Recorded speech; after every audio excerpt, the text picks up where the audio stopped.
Hello students, welcome again to engineering Adda 24/7। आज हम BHL 2025 के आपके फ्रिक्वेंटली आस्क्ड क्वेश्चन, जो कि आपने मुझे इसके प्रीवियस वाले वीडियो जहां पर कि मैंने आपको पोस्ट या उसके बेसिक के तौर पे हमने आपके फॉर्म फिलअप के बारे में बात करी थी, तो एक एक करके सारी डिटेल समझाऊंगा आपको यहाँ पर कि आपके जो पूरे क्वेश्चंस थे जहाँ पर कि मुझे पूछा गया सर कि हरिद्वार और भोपाल जैसे जो सिटीज़ हैं वो कौन से पावर साइट्स में आएंगे। हम एलिजिबिलिटी क्राइटेरिया रिगार्डिंग की डिप्लोमा या आपकी बीटेक सारी एक एक करके चीज़ें बात करेंगे। तो सबसे पहले जनरल आपके फ्रिक्वेंटली आस्क्ड क्वेश्चन जो कि हमारे BHL के ऑफिशियल वेबसाइट पे उसको पहले थोड़ी चर्चा कर लेते हैं और फिर आपके क्वेश्चन जो मेरे पास कमेंट बॉक्स में थे उसको जनरलाइज तौर पे हम कंक्लूड करते हैं। सबसे पहले FAQ पे जाएंगे इंजीनियर ट्रेनिंग और आपके बेसिक के तौर पे सुपरवाइजर ट्रेनिंग पोजीशन के ऊपर। तो पहला क्वेश्चन बच्चों आपका ये था जो कि यहाँ पर पढ़ सकते हो मेरे पास में।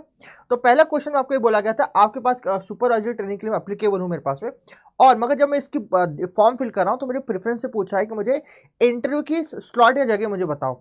तो बच्चों ध्यान दीजिएगा, बच्चों को कन्फ्यूजन कि सर सुपरवाइजर ट्रेनिंग में तो इंटरव्यू है नहीं, फिर ये लोकेशन की पूछा। तो बच्चे ध्यान दीजिएगा, यहाँ पर आपको इंटरव्यू की जो लोकेशन पूछा बेसिक तौर पर आपका डॉक्यूमेंट वेरिफिकेशन के लिए आपको लोकेशन सिटी सजेस्ट करने को पूछ रहा है, आपका प्रेफरेंस करने को पूछ रहा है। इट मीन इंजीनियर ट्रेनिंग के लिए तो है ही आपका इंटरव्यू, मगर सुपरवाइजर ट्रेनिंग के लिए नहीं, ये सभी को मालूम है। तो आपको इंटरव्यू का लोकेशन इसलिए पूछना है ताकि आपके डॉक्यूमेंट वेरिफिकेशन कहाँ होने वाली है, या आपके आप बेसिकली प्रेफरेंस में दे दो सिटी के रूप में।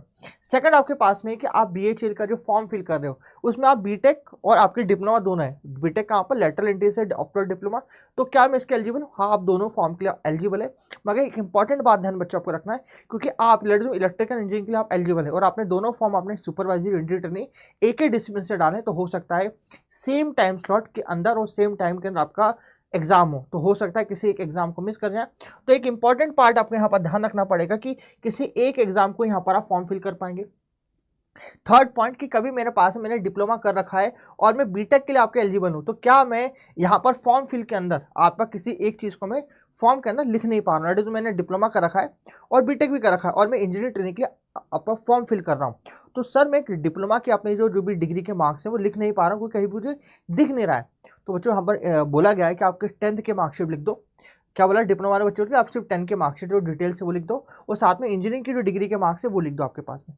आपको डिप्लोमा के मार्क्स लिखने की जरूरत नहीं, वो आपकी एज ए इनपुट के तौर पे कोई भी दिक्कत नहीं आपको लिखने की वहाँ पर। अगली चीज़ आपको ये बोला गया है कि आपके जो बीटेक के मार्क्स है उसे 3 साल के लिखे जाए, क्योंकि आपको लेटरल की एंट्री है तो सेकंड या थर्ड या फोर्थ ईयर के ही आपके मार्क्स आएंगे। तो यहाँ पर लिखने की उसका एग्रीगेट ही मार्क्स लिखने की जरूरत है। अब एग्रीगेट क्या होता है उसको बात जान के दूँ, कई बच्चों को एग्रीगेट ऐसे आपके ओवरऑल CGPA को लेते हैं, मगर एग्रीगेट अलग चीज़ है, इसको आखिर में डिटेल में वीडियो बताऊंगा कि एग्रीगेट वर्ड का मतलब क्या है यहाँ पर। अगला कि कहीं मैं फाइनल ईयर डिग्री के अंदर हूं तो क्या मैं BHL का form engineer training supervisor training के लिए भर सकता हूं? हाँ जरूर। आपने पिछली बार बताया कि 1 जून 2025 को आपकी एग्जाम मतलब आपकी बेसिकली डिग्री आपके हाथ में आ रही है, या फिर आपका बेसिक तौर पे किसी भी तरह से फाइनल ईयर की मार्कशीट आपके हाथ में आ रही है 1 जून के पहले, तो आप इसके लिए एलिजिबल हैं। मगर कभी आप इस तरह के थर्ड ईयर की डिग्री में अंदर है, BE BTech या सेकंड ईयर की डिप्लोमा में, तो आप इसके एलिजिबल नहीं है मेरे पास में। ये चीज़ ध्यान दीजिएगा, या तो इंटरव्यू के समय आपको ये चीज़ आपको प्रोवाइड करना पड़ेगा।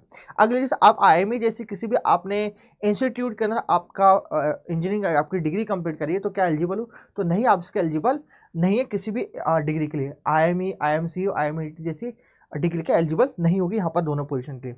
अगला एज इलेक्ट्रिशियन वाली बात कि मैं PG के अंदर हूँ, मेरे पास किसी आपके पोस्ट ग्रेजुएशन की डिग्री के अंदर हूँ, परस्यू कर रहा हूँ, और मैं यहाँ पर मेरी 28 साल की उम्र है, तो क्या मैं इसको एलिजिबल हूँ मेरे पास में? और मेरी कंप्लीट हो जाएगी 2025 एग्जाम, तो हाँ इसके एलिजिबल है। मगर सिर्फ एक चीज़ यहाँ पर ध्यान दीजिएगा कि एज इलेक्ट्रिशियन आपको मिल जाएगा जब कि आपको भी बिजनेस एडमिनिस्ट्रेशन या फिर किस तरह की PG कोर्सेज कर रहे हो मेरे पास में, तो 1 जून 2025 तक आपकी डिग्री कंप्लीट होना चाहिए, ये आपकी बात कही गई है। अगली चीज़ कि कभी आप BE आर्किटेक्चर के अंदर मैंने फॉर्म फिल करा है, BE आर्किटेक्चर मेरी डिग्री है और मैं सिविल के अंदर फॉर्म फिल करना चाहता हूँ, सिविल इंजीनियरिंग के पोस्ट के अंदर, तो क्या मैं एलिजिबल हूँ? तो बच्चों BE आर्क वाले बच्चे इसके एलिजिबल नहीं है, they are not eligible filling form of for discipline of civil engineering, तो वहाँ पर आपके इंजीनियर ट्रेनिंग या सुपरवाइजर ट्रेनिंग के लिए फॉर्म फिल नहीं कर सकते। अगले बच्चा पूछता है कि मैंने पास में कभी मैंने अपने बैचलर्स इलेक्ट्रिकल और इलेक्ट्रॉनिक जैसे आपके स्पेशल आपकी बेसिक तौर पे इंजीनियरिंग डिग्री कंप्लीट की है इलेक्ट्रिकल इलेक्ट्रॉनिक में, तो क्या इलेक्ट्रॉनिक एलिजिबल हूँ, क्या इलेक्ट्रिकल एलिजिबल हूँ, मैं किस पर्टिकुलर स्पेशल के एलिजिबल? तो यहाँ पर स्पेशली BHL ने आपको लिखा हुआ है कि आप इलेक्ट्रिकल इलेक्ट्रॉनिक दोनों के अंदर है, ट्रिपल आपके कभी आपके ब्रांच है, तो आप इलेक्ट्रिकल वाले जो पोजीशन है वहाँ पर एलिजिबल है, और साथ में इलेक्ट्रॉनिक वाले के लिए भी आप एलिजिबल है एज ए स्पेशलाइजेशन, दोनों की एलिजिबिलिटी आपकी फुलफिल हो जाती है। अगली इसमें प्रोडक्शन एंड इंडस्ट्रीज की इंजीनियरिंग का अप्लीकेबली, क्या मैं मैकेनिकल डिसिप्लिन के लूँ? तो हाँ, आप मैकेनिकल डिसिप्लिन के लिए आप एलिजिबल हो, प्रोडक्शन में आपके पास कभी इंडस्ट्री इंजीनियरिंग आपके पास है तो। कुछ और क्वेश्चन मेरे पास में थे कि जैसे मेरे पास में इंजीनियरिंग ग्रेजुएट हूँ मेरे पास है जिसकी क्वालिफिकेशन डिग्री है 27 साल और 5 दिन का मेरे पास ओल्ड है, तो क्या मैं एलिजिबल हूँ?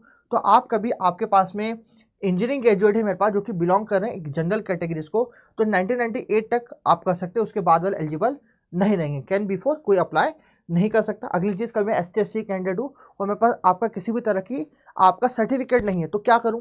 तो कभी किस तरह का आपका सर्टिफिकेट नहीं है तो क्या मैं जनरल में कैटेगराइज हूँ? हाँ, आप जनरल कैंडिडेट के तौर पे गिने जाएंगे और आपके पास में जनरल कैटेगरी के तौर पे, क्योंकि आपका वो कास्ट सर्टिफिकेट नहीं है, तो जनरल कैटेगरी के रूप में आप टिक करके आगे बढ़ेंगे मेरे पास।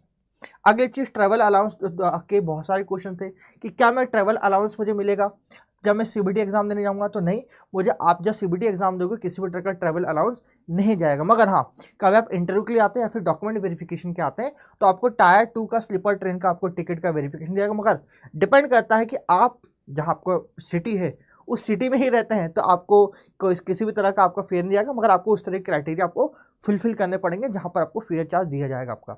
अगली चीज़, डिप्लोमा डिग्री की कन्वर्जन रिगार्डिंग है। मैं डिप्लोमा की डिग्री मेरी CGPA में है या परसेंटेज में, तो उसका कन्वर्जन कैसे करना है? तो उसके लिए बोला गया आपकी डिग्री के पीछे आपको मार्क्स दिए होते हैं, उसके अनुसार आप कन्वर्जन करने की कोशिश करें मेरे पास में। कभी आप किसी सेंट्रल या स्टेट के गवर्नमेंट के आप किसी एम्प्लॉय हैं तो क्या करना पड़ेगा? तो आपको बिना NOC का आप इसको फॉर्म फिल कर सकते हैं, मगर आप जब इंटरव्यू देने आएंगे तो आपको बिना NOC के वहाँ पर एम्प्लॉय या फिर बेसिकली आपको एडमिट नहीं किया जाएगा मेरे पास में। तो सबसे इंपॉर्टेंट बात है, आपको NOC लेनी पड़ेगी अपने डिपार्टमेंट से at the time of interview आपके डॉक्यूमेंट वेरिफिकेशन के पे।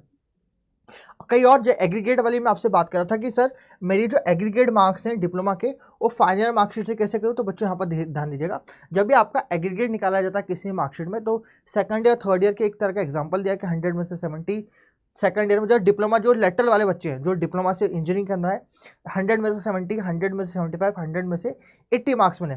तो कभी एक्चुअल ऑब्टेंड आपके मार्क्स 300 में से 225 है तो आपके 75 का एग्रीगेट आपके परसेंटेज है। अब कहीं कहीं एग्जाम की डिग्री के अंदर क्या होता है, कभी आपको जो कन्वर्जन होता है कॉलेज सिस्टम के असाइनमेंट जो वेट होते हैं उसके अनुसार 25, 50 और 100 के अनुसार असाइनिंग होगा, ये आपके मार्क्स नहीं करोगे, आप जो एग्रीगेट मार्क्स होते हैं मेरे पास उसके अनुसार असाइनिंग करोगे। तो ये सारी वो डिटेल है जो बच्चे मुझे पूछे थे। तो अगली बात जहाँ पर कि मैं आपसे बात करूँ कि मुझे आपको ये सर्च आउट करना है कि सर मैं कौन सी पावर साइट के अंदर मैं जाना चाहता हूँ, तो इसके लिए आप क्या करें, इस पर्टिकुलर जानकारी के लिए BHEL की ऑफिशियल वेबसाइट पर जाएंगे। इस BHEL की ऑफिशियल वेबसाइट आपको मिलेगा कि आपके जो ईस्टर्न पार्ट होता है, ईस्टर्न जैसे आप हरिद्वार वाली बात करिए तो हरिद्वार वाला आपको पूरा उत्तराखंड वाला पार्ट होता है, तो आप कहाँ जाएगा, ईस्ट वेस्ट आपका नॉर्थ वाली साइड के ना जाएगा। कहीं भोपाल स्टेट पर रहते हैं तो भोपाल वाले बच्चे बेसिक तौर पे आपका वेस्ट वाले जो जोन होता है वहाँ फॉर्म फिल करेंगे। तो एक बार फॉर्म फिल एक बार चेक कर लेना मेरे पास में, जहाँ पर कि जो स्टेट BHEL की ऑफिशियल वेबसाइट मिलेंगे। और इसके अलावा मैं कमेंट बॉक्स में आपको सारा टिक कर दूंगा कि आपके कौन कौन से जो स्टेट्स है वो कौन से पावर साइट्स में जाएंगे।